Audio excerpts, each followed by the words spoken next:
Hello friends, आज MP में मैंने ट्राइब्स भी ख़त्म कर लिया पूरे तरीके से।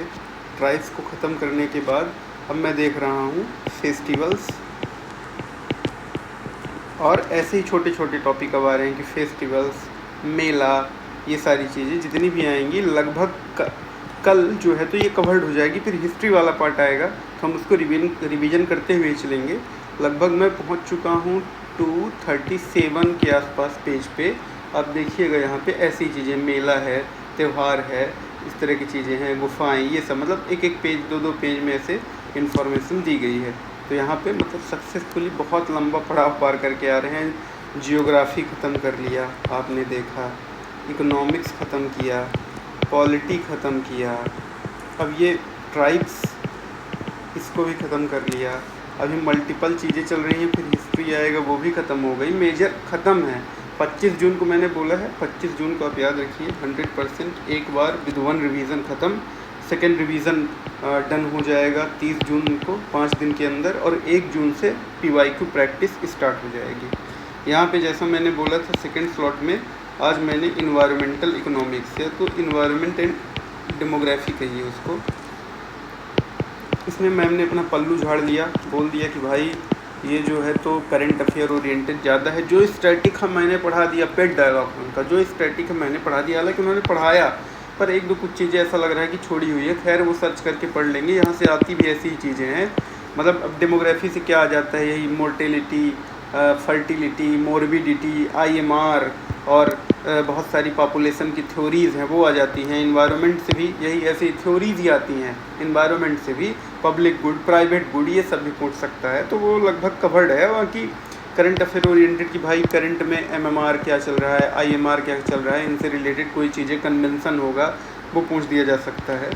और फिर स्लॉट 3 में रिवीजन था, तो बस अब आप समझिए ये ख़त्म हुआ है इन्वायरमेंट एंड डेमोग्राफी। तो कैसे ख़त्म होगा? With the help of this slot revision. अब कल का 21 डे, जून तो 22 हो जाएगा, 21 डे का देखिए स्लॉट 1 ऐसा रहेगा कि कल के कल ख़त्म हो जाएगा। जो मल्टीपल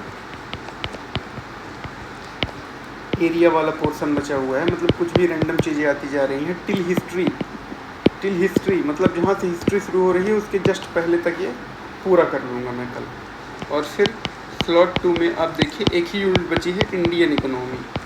10th यूनिट बची है इंडियन इकोनॉमी। अब आप सोच रहे होंगे भाई उसमें तो इंडियन इकोनॉमी नहीं है 10th यूनिट, MP इकोनॉमी है पेपर 2 में, लेकिन मैं UGC नेट के सिलेबस के हिसाब से पढ़ रहा हूँ और आपको बता रहा हूँ इंडियन इकोनॉमी। अभी तक मैंने MP इकोनॉमी नहीं पढ़ी है, MP से रिलेटेड जो भी खास चीज़ें हैं वो नहीं पढ़ी है, वो पढ़ूँगा मैं।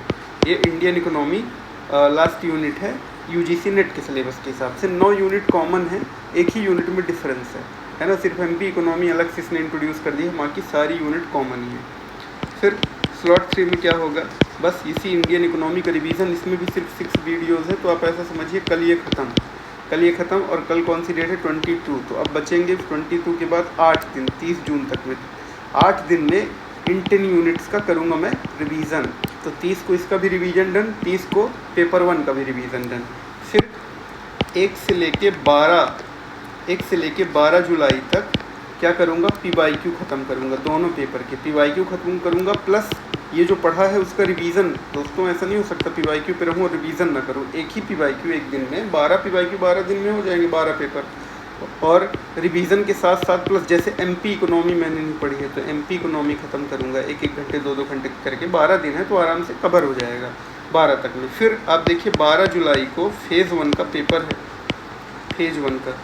अब ये जो फेज़ 1 का पेपर है 12 जुलाई को, इसमें पेपर 1 तो कॉमन होता है, तो मैंने क्या सोचा है कि मैं उठाऊंगा फेज़ 1 का पेपर 1, और पेपर 2 मुझे कहाँ से मिलेगा, मेरे सब्जेक्ट को तो है नहीं, तो पेपर 2 मैं उठाऊंगा लास्ट में जो हुआ था पिछले साल 1 जून को हुआ था, 1 जून 2025 को मेरे सब्जेक्ट का पेपर हुआ था इकोनॉमिक्स का, वो पेपर मैं उठाऊँगा। वो PYQ में मैं सॉल्व नहीं करूँगा, उसको छोड़ के बाकी सारे पेपर, अब 2 बार तो हुई है रिसेंट में, तो एक पेपर, बाकी सेट के पेपर, UGC नेट के पेपर, इकोनॉमिक्स, वो सब करने के बाद पेपर 1 पेपर 2 का मैं भी एग्ज़ाम जैसे होता है उसी टाइमिंग पे उसी तरह बैठ के पूरा पेपर दूंगा। ये पेपर 1 जो 12 जुलाई को कंडक्ट हो रहा है इसी बार, और पेपर 2 जो पिछले साल का मेरा 1 जून 2025 में मेरे सब्जेक्ट का पेपर हुआ था, फिर मैं देखूंगा मेरी पोजीशन क्या है और उसके हिसाब से 13 जुलाई को तो ये करूंगा, पूरा दिन एनालिसिस करूंगा और 14 जुलाई से लेके टिल